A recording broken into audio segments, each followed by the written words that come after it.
Hello, this is the Awkward GM Corbin, and I actually had my mic on the entire time. You probably heard me scuttling around. I will be covering today Dystopian Rising Evolution. This is something that I've been kind of curious about right now. It's not one of the story path systems I've seen. It's not one that I've seen many people talk about, so I'm excited to dig right into it. Just double checking that I'm live, and it looks like I am. I do not see the chat, sadly, so let's fix that a bit. There we go. Thank you all for joining me. In this Dystopian Rising Evolution, I don't know much about it. I've read through just a little bit before starting this off, so this is the beginner's guide. So you will, as well as I, experience a first look at it from someone who doesn't know anything really about the system.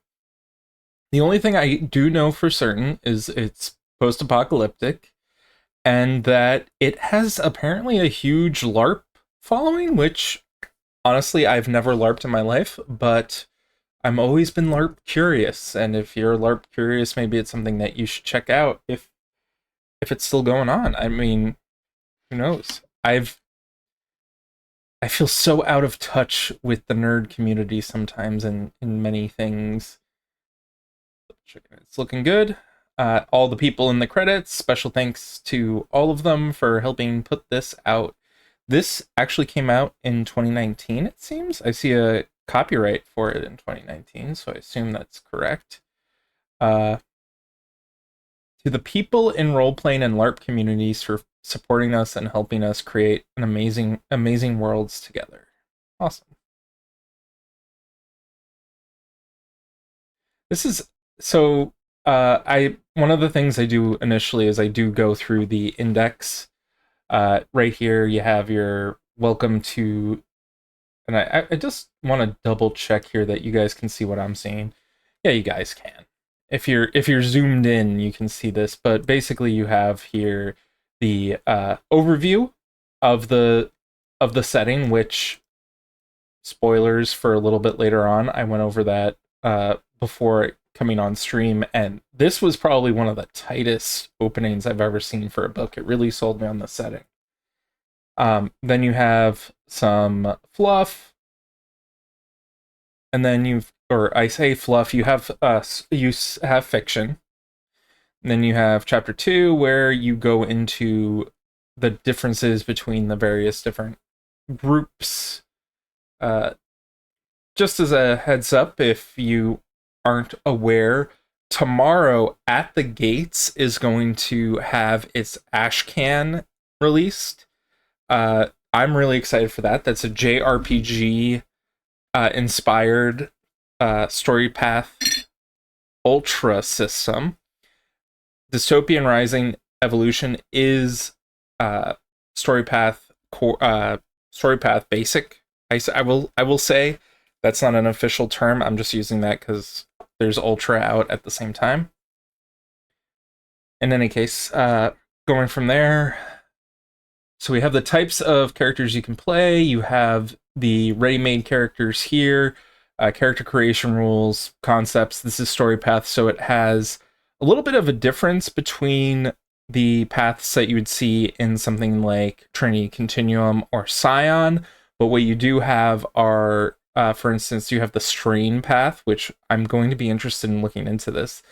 The thing, even if you're not interested in Dystopian Rising, I always find it good to sort of familiarize yourself with other games in a system that you play, just so that you can see how things are done by different developers or designers and see what kind of cross pollinates. It's something I've been thinking about lately, is cross pollination between game mechanics. You might see something in the world below, for instance, and then realize that it might have some similarities to something else that is out there. I really want to know how much cross pollination there actually is, because it's something I'm curious about. Anyway, we have all the different stuff, basics of the system, rolling, the skills, the approaches, edges, uh, rolling dice, gear. Right now, we'll probably be going over more about the setting than anything else, just as a heads up. We have a bunch of stuff for the story guide. Chapter 7 seems to be all about the various groups that you're going to run into, secret societies as well. Oh, and we do have rules in Chapter 6 for starvation, dehydration, so your survival mechanics.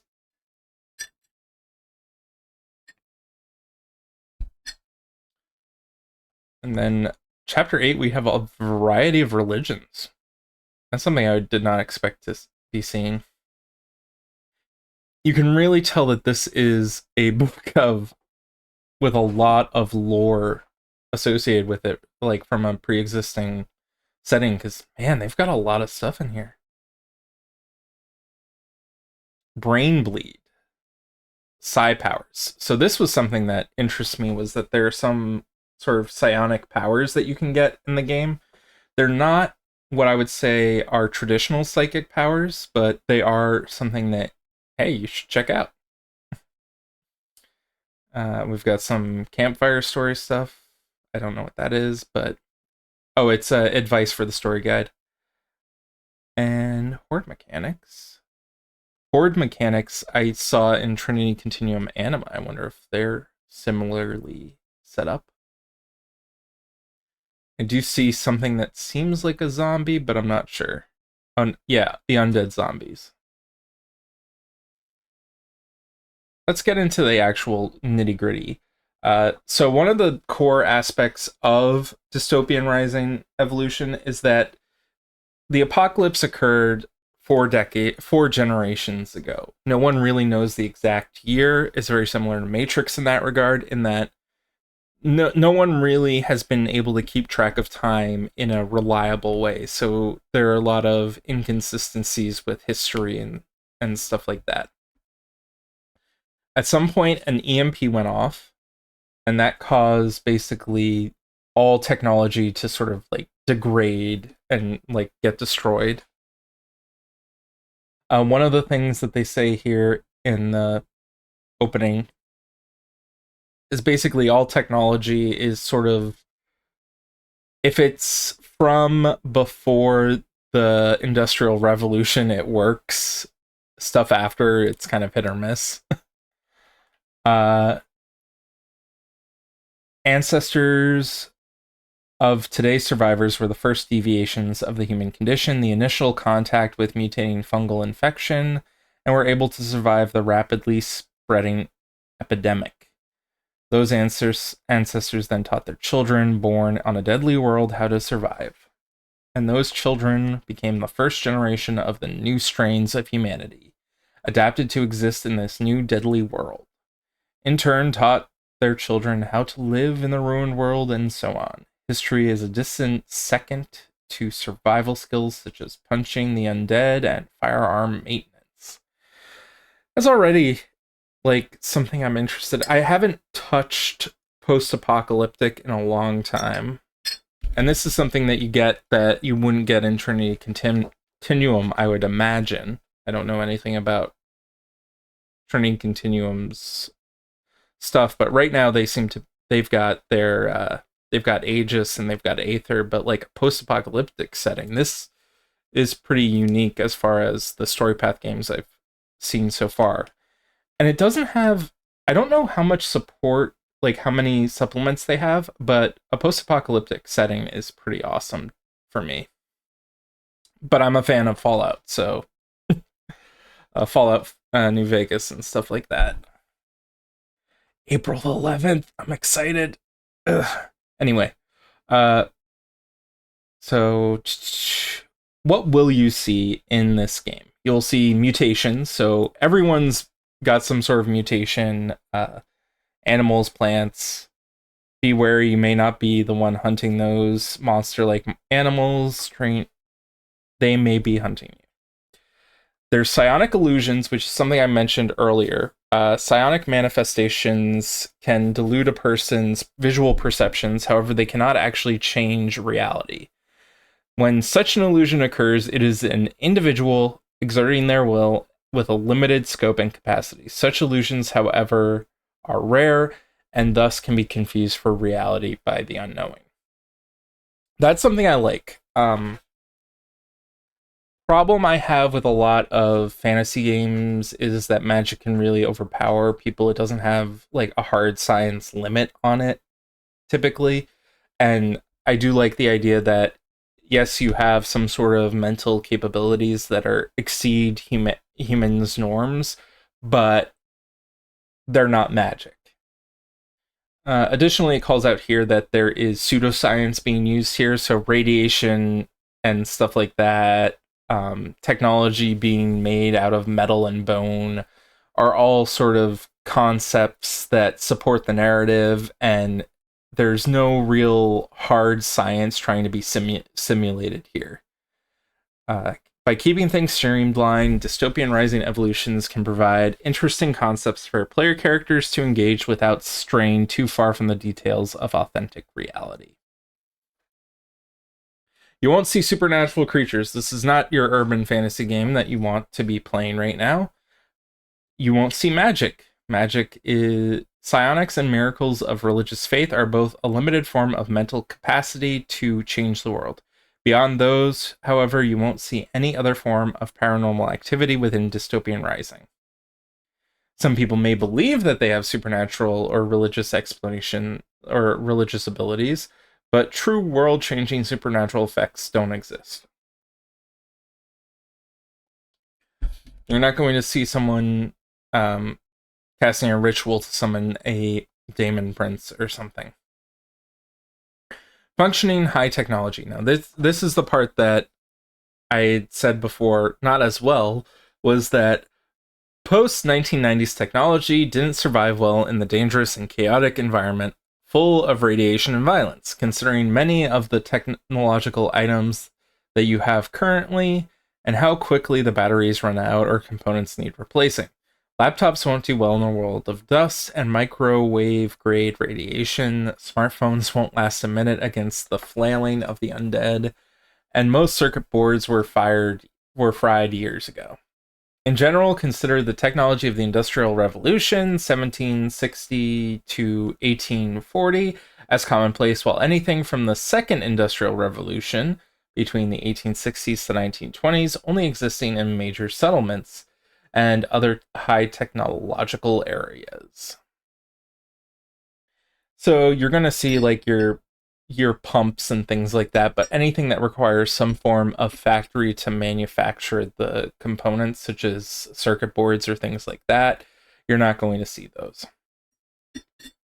A lot of post-apocalyptic fiction focuses on loneliness of being a survival, of being a survivor. Dystopian Rising goes in a different direction, exploring the benefits and drawbacks of rebuilding communities when the world has fallen apart.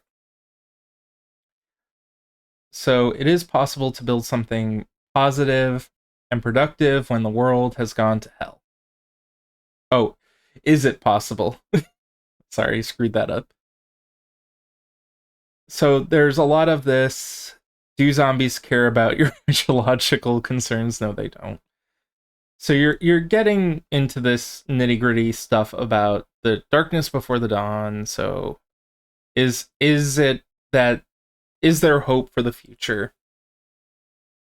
Can you reclaim the past? Can you bring back the past in some way?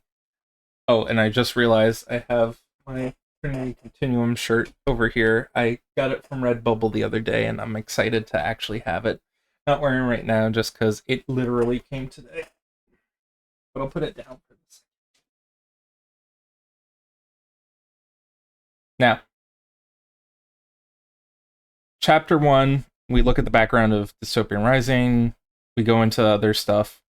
I'm just going to skip this section. This section, what you'll find within, really good. The lexicon, bad brain is a terrifying disease spread by raiders. Succumbing to the disease causes survivors to be resurrected as a raider of the same clan. That's an interesting take. I didn't know that. The Fall, the event where humanity was changed and the world became populated with radiation and zombies. The Grave Mind, a collective hive mind of everyone who infected by the fungal virus that destroyed the world. People who have come back from the dead end up having harrowing and deeply personal experiences within the Grave Mind, also known as the Sunken Garden, the Hell Between, and the Black Passage. Ooh, that's interesting. And then we've got the infection, the common, if slightly inaccurate name given to the fungus that has infected every corner of the wastes. This is giving me some Last of Us vibes. Last of Us? Yeah, Last of Us. Lechi, slang for electricity, which is rare in the wastelands. Lineage, one of the 8 core variations of humanity after the fall. The various strains appear in the world. Many of them can be said to derive from one of these lineages. Northeast is one of the regions of the wastes of Normaries, formerly the northeastern United States, so I'd be a nor'easter. The morgue, a location within a settlement where the dead return to life with a reasonable chance of keeping their sanity. So this is something that I think is very reminiscent of the probably reminiscent of the LARP. Like, I imagine that if you were doing the Dystopian Rising LARP, you'd want to be able to, like, not have your character just die off immediately. So maybe, like, this morgue stuff is related to that. I'm not too sure. I've never played it. And if you're in the comments below, please leave the comments below about Dystopian Rising and what it's like to LARP, because I love those stories. Now we have the Old Cestars, the original humanity before the fall. So, a portmanteau of the old ones and ancestors. You've got the Raiders, cannibalistic scavengers who act as if they've lost their sanity due to bad brain. They congregate in groups called clans. Then you have the Scrap, bits of old machine, hunks of metal, and such. You have the Settlements, which is where survivors are. You have the Strain, a variation of humanity that survived the fall. Strains are subsected down into lineages. Turlet Hooch. Homemade low quality alcohol. Toilet Hooch. UPP, universal price point, a common denominator for determining how currencies in different settlements convert into each other. Characters that stay within one area tend to default to the local monetary system. Only travelers, merchants, and adventurers use UPPs regularly, sometimes pronounced as oops. The waste, general term for the world outside. Also just the wasteland. And of course, we call zombies not zombies, but we call them Zeds. Some interesting artwork in here. Get some new age.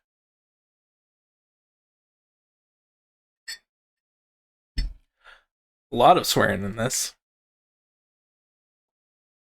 Okay. Now we get down into the lineages. I guess this is... Strains are not real-world races. Strains are an evolution of humanity born out from where they sheltered and stayed during the outbreak. These strains evolved unique attributes and traits. They are not based out of any particular race of people. When dealing with strainism, make sure that you focus on the unique traits that each strain possesses. Do not use real-world racist remarks, or if the concept makes you feel uncomfortable, don't bother with the strainism at your table at all. Lineage or strain? Like any family, people don't always line up into neat categories. The world of Dystopian Rising, everyone belongs to a strain, and that's the default term we'll stick to throughout the book. Lineages, then, are largely an organizational conceit, something that helps folks understand how some strains are more alike than different. Some characters struggle against the concept. You try and tell Bay Walkers and Yorkers they're related. But for game purposes, it allows us to give 8 high-level groups of characters you can play before you dig into a particular strain of that concept that you prefer.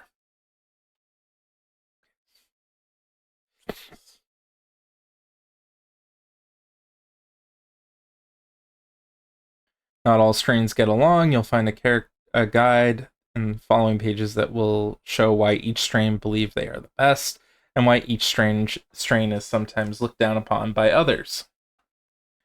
Keep these points in mind, especially when designing your characters. So we've got the 8 strains. We have the Devoted, Elitariate, Evolved, Gorgers, Landsmen, Mutants, Nomads, and Townies. And you can't see all of them because the screen is a little bit too small for you, but hopefully you can see some of those there. Okay, awesome. Now, if I look at here, I can see that Yorkers and townies and Baywalkers are townies, and then there's something called Vegasians. So I'm guessing Baywalkers are from like California, Yorkers are from New York, and Vegasians are from Las Vegas. I'm not seeing much of words that are crying out to me as being part of something I notice. Red Star seems to be Russian, maybe? That could be. And then we have the Americans in the Landsmen. I'm guessing those are probably Americans in some fashion. But we'll keep going. I just said that we shouldn't be comparing them to the real world races or nationalities, but now it's just like, oh, no. When the world fell, we found something to believe in, whether it was our faith or other people, or in the infection ourself. Our belief was so strong that we connected with something that other strains can only imagine. We found ourselves part of a greater whole and put our faith into that whole. So, these are the Devoted. They process faith differently because of that. We can do certain things that other strains cannot. Some of us can use psionics, while others can perform miracles or rally people to our cause. Our belief is what gives us the will and strength to carry us through the day. Why we're the best? Because we have belief. Why don't others like us? They don't understand our devotion. How do we survive? Our belief keeps us around longer. And then they get edges. They only get one edge. Okay. So I guess maybe they start with an edge. We'll have to get into character creation next week in order to discuss why that is.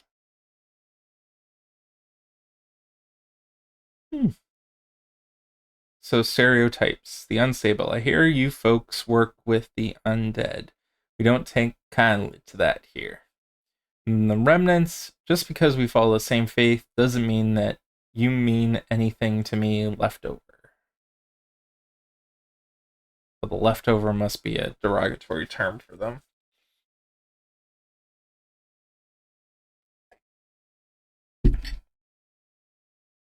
Ancestorites.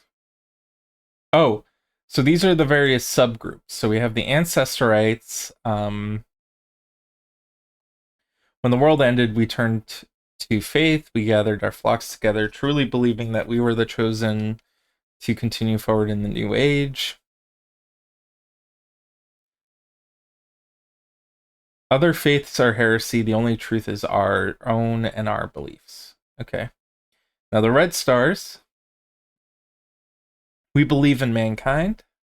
We believe in the goodness of others and what can be done in the world if a person only works with others. We form groups comprised of Red Stars. We share our food and resources with one another. The Landsmen laugh at how naive we are, ridiculing our way of living, but we believe in humanity and in ourselves. When we see the cruel world, others who are not devoted do not seem like people to us. They don't have the same beliefs and the same structure. We never truly happy unless we are with other red stars. Okay. Then we have the unborn. Hear that? That's our mother and our father. Those are our sisters and brothers. That is the grave mine and the death that we believe in the eternal and everlasting. The fungal mass spawned us, creating us in its image. The first generation of us were grown, but now we are born as any other strain. I'm trying to see here. We are the product of our environment and the belief of strains, the belief in the infection. So these people are very much in tune with death. Elitariat. These people look very elitist to me. People think of us sitting in ivory towers while never deigning to get our hands dirty. They think of us as delicate flowers who are always protected by our militarized forces. They couldn't be further from the truth. We are elite. We saw in advance what was coming when the infection first took hold. They sheltered in bunkers, and some of us worked to find a cure for the infection while others waited for the new world ahead. So these people are your upperclassmen, upper class people who hit out. Because of our past, we have a leg up on other strains. If we don't work hard, we won't stay on top. Okay. They're resourceful, not have a lot of knowledge, or born leaders. They're meant to guide others and lead them in hard times. They have a lot of wealth. Okay. That doesn't sound too humble. We're well funded, well equipped, and well provided for, which is exactly why other strains hate us so much. Jealousy is an ugly thing. How do we survive? We simply outbuy the competition and outmaneuver anyone who stands against us. Okay. Digitarians. Only a few know how the world fell, but we pass the story through our people. It is said that when the infection first took hold, our ancestors were the ones that tried to craft a cure. We stayed in our bunkers, funded by private corporations, as we worked tirelessly. Even after the bombs fell, we still worked. Our ancestors were the last humans and the last people to finally succumb to the infection. Now our people work to build the technology we once knew. We were tokens from the world before as jewelry. Green rectangles laced with gold and black tracings are prominent as necklaces and earrings. Old So this is where you get into this really cool post-apocalyptic aesthetic where you have circuit boards as jewelry and things like that. In fact, I have one right here. This is palladium, I think. It's a circuit board on a tie pin. My wife got it for me a long time ago. Purebloods. Other strains will tell you sorts of things about us. They'll say we're peacocks and socialites. They'll tell you we're lazy, but that's not true. We're the reason. There's a reason we're on top, and it's not because we got here by sitting on our asses. At our core, we are the leaders. They dress in blue. We are generals and mayors. We are help band others together. It's interesting they say purebloods, but they don't mention anything. Oh, no, they still don't mention anything about making sure that their strain or lineage is kept separate or anything like that. So at least there's that. They have a strange condition. I didn't mention it, but it seems you get edges and then you get a strained condition. These strained conditions I'll have to cover in a bit, probably. Celestros are the go-getters, the ones who get their hands dirty, and the ones that will throw down in a fight if need be. So these are the ones that are actually like, oh, we're gonna fight, we're gonna kick some ass. The first of us were born from purebloods, a further evolution into the new world. Unlike our ancestors, we're better adapted at highly irradiated environments that we're part of. We dress in expensive but practical clothing like our forefathers. We're born leaders, however, we're willing to fight alongside by side our troops rather than direct them from afar. Okay, that's awesome. And then we have the evolved. Oh man, this guy, look right here. Half of his body is irradiated, is just like mutation. They were molded by their environment. They are no plan for them, no goal. It was just about survival, plain and simple. We're proof of that. We're the first generation of strains, the ones that have evolved further. It's amazing what the infection can do if given enough time. It can cause mutations such as those seen in mutants. However, it can also make strains stronger. There's certain part of the latter generally stranger than other strains. Our physical appearance shows what others could become given enough time. Some of us glow with a faint light, while others have piercing eyes and the ability to do things beyond imagination. We were engineered to be as we are, which is why we have many genetic quirks. However, that makes us stronger. We believe we are the pinnacle of the strain evolution, the result of years of chosen genetics. We are the next generation. Others believe that we are too aloof and too full of ourselves. They believe that our pride in the mortal, in our morals, our way of life, and ourselves is too much. How do we survive? We keep to ourselves for the most part. We create settlements devoted to the evolved where we can feel free to be ourselves. Many of us are unique needs, which means we need to accommodate those needs in our settlements. They have a lot of stuff going on here. Skills, technology. Then we have down here the various lineages underneath the strain. We've got the irons. We were once used as laborers in factories and coal mines. We were once regulated to only the most back-breaking labor. Now, though, we are broken free in our own strain. We continue to push forward for a bright future. Our bodies are larger than others, able to carry and lift heavy loads. Some of us believe we may just be another branch of the Reclaimers, but we're not certain of that. So they're a lot stronger. They're called unbreakable because that's what we are. We stand strong in the face of adversity. And then we have the Reclaimers. From the northern reaches, used to cold and ice and hard labor, we sequestered ourselves away and became something more than everything else.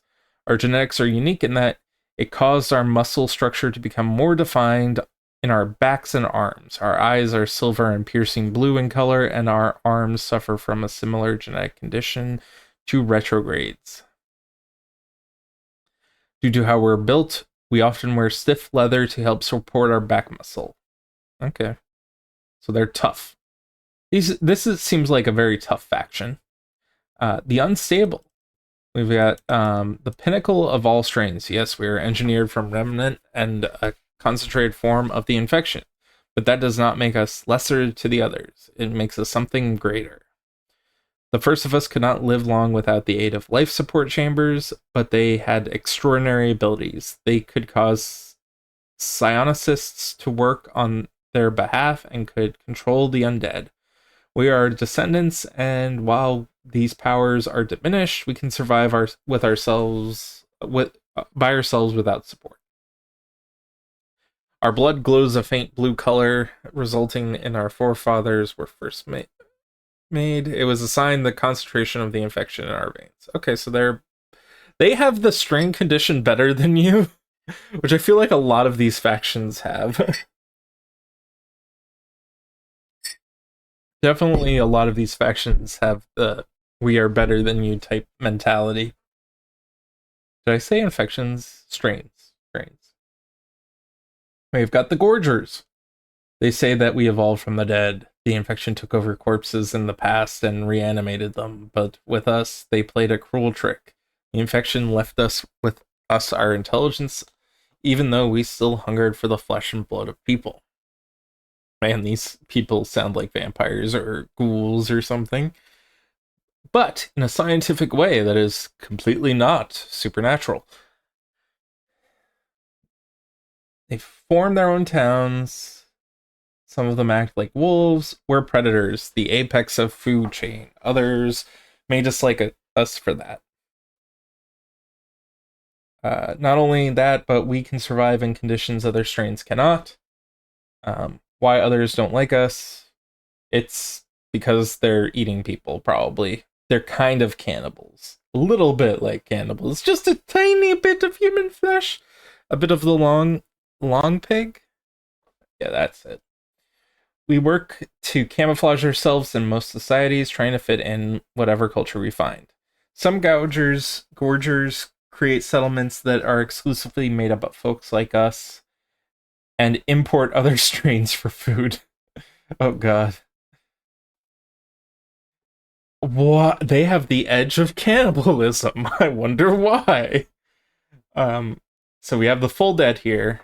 Um, Imagine all the emotions you feel during the day. Now imagine that they're all numbed and deadened. Imagine that you only have the memories of what you felt. Um, we are intelligent, however, we do not mention that we are not born. We simply wake up one day to realize we are sentient. We know better to mention that if we are not killed, we can live for hundreds of years. We know better than to mention our craving for living flesh. Well, those are the full dead. Those guys are crazy. Uh, Lascarians. Shush, not so loud. Our hearing is excellent, you know. It's better than for navigating down dark tunnels during the daylight hours. We escape the light and hate of other strains by hiding beneath the earth. Here we can feast on dead flesh to our heart's content without the judgment. Most strains assume we live underground. That's not true. We stay there during daylight hours while the sun can burn our flesh and then emerge during the night to do trade. So they're kind of like vampires in a way. They dislike light. Semper Mort. That is some Latin there, and I know mort means dead. We look frightening to some strains. Our nails are thick and sharp, and our teeth are jagged. A series of fangs in our mouths that are meant to help consume only one substance, blood. We accept that we're monsters. We are predators that either maim, kill, or beg for blood. Perhaps it's a good thing that we can't keep hold of memories. Most likely, the ones we had were traumatic, but it does not mean that we struggle with remembering faces more than a few years. If you guys have any questions, or if you all have any questions on this game, just pop them in chat and I'll try and answer them. I like this. This is interesting. The Landsmen. Some people thought that it was best to shelter in towns and cities, but we were smarter than that.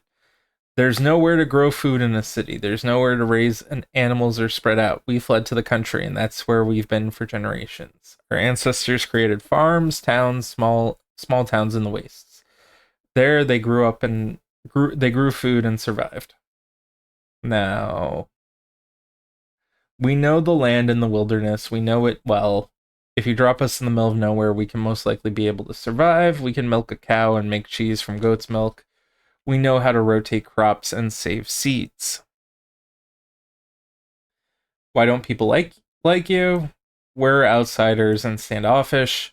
We're considered country bumpkins and creepy mountain men and rough survivalists. This is probably because we're blunt, which many strains find off-putting. However, that just means we're honest. How we survive. They know how to live off the land. We know what's poisonous and what isn't. They have the danger sense edge, and then we go into the various strains that they have. The Americans, we're the salt of the earth, the people that make up the body of the country. We're the ones that man farms and work. We're the ones that man farms and work in small towns and aren't afraid to get into barroom brawls. Our forefathers are larger than the other strains, which is why you usually see us wearing hats in one form or another. We these vary depending on where we live and how strong we love. We're quick to anger, quick to laugh, and quick to cry. We're not afraid of our emotions, but we'll fight with anyone who makes fun of us for them. Man, that sounds like me. Natural ones. During the fall of mankind, our ancestors realized that staying in the cities and town will only get us killed. They donned camouflage, went out hunting. Now we're fixed part of the woods, plains, mountains, surrounding settlements. We know how to turn almost anything into a weapon. That's awesome.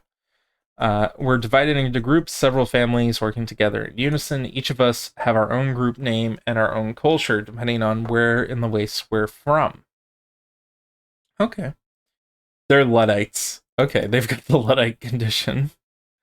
Quiet folk. Yes, hello there. We're overlooked, we know. Most people just assume we're quiet Americans or remnants. We're not, though. We're just soft-spoken in big cities and towns. Our eyes are a fraction of larger than other strains, and our voices are soft. We're always wary of outsiders. We usually live in our close families and cousins in small towns and farms. We don't like to go to big cities and with lots of people. We prefer to live a quiet life. Please don't ever be impolite to us. While we welcome you to enjoy our hospitality, we hate it when people are rude. Okay, they're overstimulated.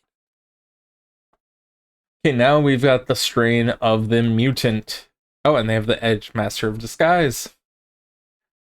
The Darwinists claim evolution is key to survival. Well, sometimes evolution does funny things. Our physical mutations largely define us, which is perhaps why we've become so good at hiding them. Because of our mutations, though, we're better suited to the world we are left with. We brave storms, radiation, diseases, and environmental conditions head on, and not only that, but we're proof that strains can adapt over time, changing so that they can become even stronger than before. Why are we the best? We're mutated and evolved, which means we're more suited to the wandering wasteland than any other strain. We are a product of our environment. Why don't people like us? We look strange and intimidating. It's true, some people call us monstrous and fear us for we approach simply due to our appearance. We understand that we may never be liked by certain strains. However, there are some of us who have gone through the opposite route. We are proud of our mutations and look down on the others. How do we survive? We survive in civilization by keeping our faces down and our mutations hidden. Fortunately, we can read people well. Socially, we can adjust ourselves to fit with what people need to see and hear. So we've already talked about the Master of Disguise edges on them. Remnants. No one really wants to be a remnant. No one really wants a remnant either. We're usually born of mixed strain couplings in irradiated areas. You see, we're either one strain or another, which means we're something else entirely. We're neither one strain or the other, so we're something completely new. Most of us have a mutation of some kind, whether it's tail, strange webbing between our fingers. We usually pass for other strains if we can hide our mutations, but some of us, it's too blatant to ignore. The retrogrades. Do you know what it feels like to wake up one morning and find out half your face is falling off? We do. We do. Oh, God. We deal with this on a regular basis. Fortunately, we know how to make light of it. We are the product of an irradiated environment. Our skin molds and decays and sloughs off in patches. We wear masks to hide our faces in polite society. It's not because we're ashamed, but out of survival. We look like the undead more than any other strain, so our masks show that we're alive just like everyone else. Tainted. Some say we're kin to raiders, but that's not true. We just evolved to be able to harbor and metabolize bad brain, the disease that turns most strains into raiders, but not us. We just constantly have it, even if it doesn't progress. You see, we may be a bit twitchier than other strains. We may be a bit more aggressive. We may be a bit more likely to have a taste of dead flesh like Larcarians, but we're still people. We can reason and choose not to attack one another. We also have more stamina than other people, due to suited for the harsh condition of the wasteland. It's a better way. Other strains don't understand our tempers. Okay. Oh man, they can choose multiple strain conditions. They can pick up bright lights, don't cross me, a quick fix, just those three. So that's pretty crazy. Oh no, I didn't look. Thank you, thank you. Title. Uh, I need to. So I just realized. Thank you, Unstable Deus, for letting me know that the stream title is wrong. I'm going to try and change it very quickly. Do do do do do. It should be. Apologies. There's a lot of stuff going on in the background, so I am just trying to get this ready. Beginner's Guide, Dystopian Rising Evolution.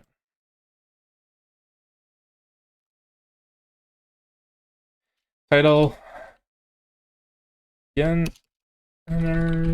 Guide dash Dystopian Rising Evolution.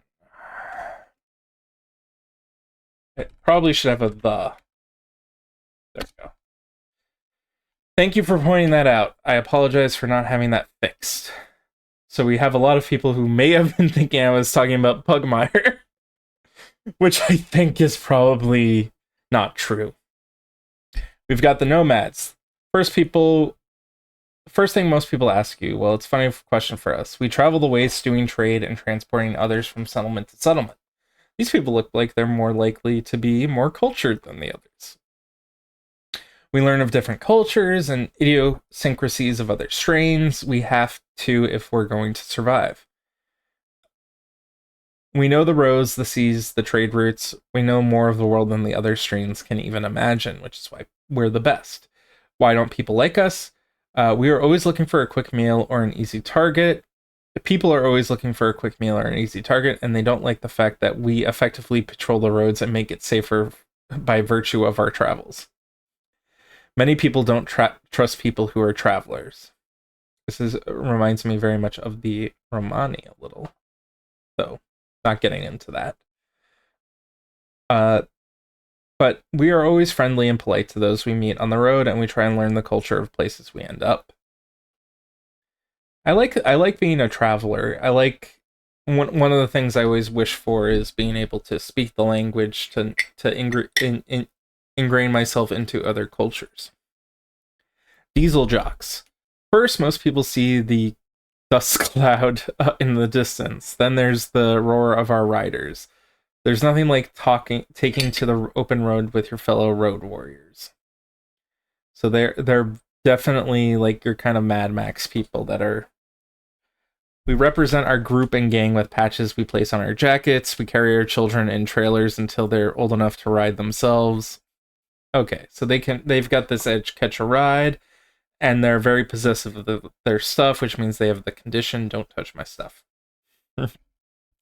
Rovers. They take the rules of the road seriously. Diesel jocks are perceived as more aggressive and harder than us, but we can be just as hard. Usually we work together in caravans, moving from place to place, creating roving towns with dentists, shoemakers, engineers, and more. We get most of our food from stops along the routes. Our leg muscles are stronger than most strains. We've built long distance walking travel, and it shows. Oh, so these people don't have cars. Our shoes are most important thing to us. When someone is not welcome in our moving town, we destroy their shoes while they sleep, so they have to walk barefoot the next day. We've got the Saltwise. These are the fish people. Apparently. The only difference is that while we don't travel by land, we travel by sea. Our ancestors were born on oil platforms and massive flotillas. We can breathe both air and water with the help of our gills. Oh, they have mutated gills. And two sets of eyelids like beavers. Um, and then they also have webbed toes and fingers. Okay. We can change gender depending on necessity. Oh man, that's crazy. Okay, and now we have the townies. I feel like the townies might be the last one. Yeah, the townies are the last one. I hope this is giving you a good idea of what's going on in the world. I'm sorry it took so much time on the characters for this because we're gonna do character creation next week. Maybe I'll do a third episode of this if they let me. We'll see. We're townies. We're the ones that have been in cities and towns for as long as we can remember. We know how to survive in groups, learning from one another and getting stronger as a whole. Um, we're the best because we've gotten something the most trains don't have, civilization. We've created something out of the wasteland. Why others don't like us? Uh, when someone wrongs us, we get revenge. It might be right then, it might be years, but we get it. How we survive. We survive in cities and towns, banding together so that no threat can stand against us. Okay. And then we've got the Baywalkers. Many people say that our skin tells our story. It's true. We mark our skin to tell our stories. So these people are tattooing themselves. Because of how infection works with us, our skin scars and takes ink more easily. Both show our strength to the world. So that's an interesting little bit of things. We're used to walking over swampland and tricky terrain on the outskirts of settlements. The Yorkers, we're tough as nails and we know it. Our skin is thicker than others, but we're more happy to throw down if someone insults us. Unlike those smart-ass Baywalkers. We're stronger and larger than those puny Baywalkers. Vegasians. Some people call us cheaters, liars, and thieves, but that's because they're jealous of how we navigate social waters. We dress colorfully for a reason. We want to be noticed. If we're easier to pick out of a crowd, then people are more likely to do business with us. Try not to cheat us, though. We smile into your face, but we have a blade to your back if you double cross us. We did have the conditions. Strain conditions are persistent conditions that are triggered under certain circumstances during gameplay. It helps define your character and their strain, but it also helps guide roleplay. Let's see. Let's go for one of the ones that I was kind of curious about. Don't cross me. This one seemed like one that might be used. Any situation when a character is insulated socially. So there are triggering situations, and it gives you momentum when it gets triggered. I think. Could be wrong about this. This is just what I'm figuring out. You have a +1 difficulty on any rolls in the mental area. Okay. Luddite. You have discomfort when technology causes a problem. Let's see what else. You have a difficulty roll on using technological devices. Okay. Here are the various ready-made characters here. I'm going to jump ahead to the rules. It looks like so people have said to me that this is one of the more like after Scion and Trinity Continuum, this one probably has like this book supposedly has a very good like foundation for the story path system.